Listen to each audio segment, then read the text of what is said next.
Well, what's on the horizon for our political future? From aging leadership to issues of housing and jobs, the city faces plenty of challenges. John Keller tonight looks at the future of politics and what it will take to thrive in our series, Boston Next.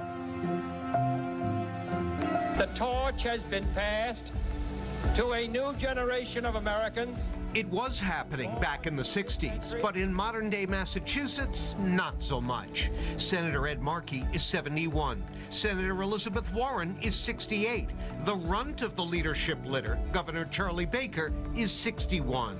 Build a wall, and my generation will tear it down. And while the likes of Congressmen Joe Kennedy and Seth Moulton show promise, their differences underscore the uncertainty of our political future. Will it be Kennedy's bipartisan institutional approach or the sharp-edged agitation for change that Moulton models? An early indicator may come late this summer when longtime Congressman Mike Capuano faces a primary challenge from Boston City Councilor Ayanna Pressley.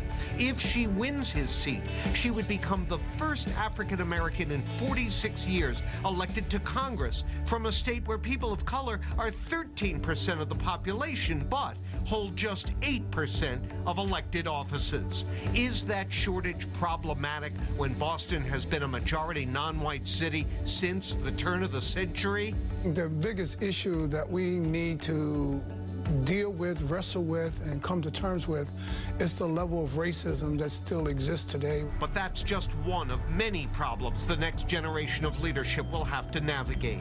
Experts say easing our acute shortage of affordable housing will be key to building the diverse, thriving Massachusetts of the future.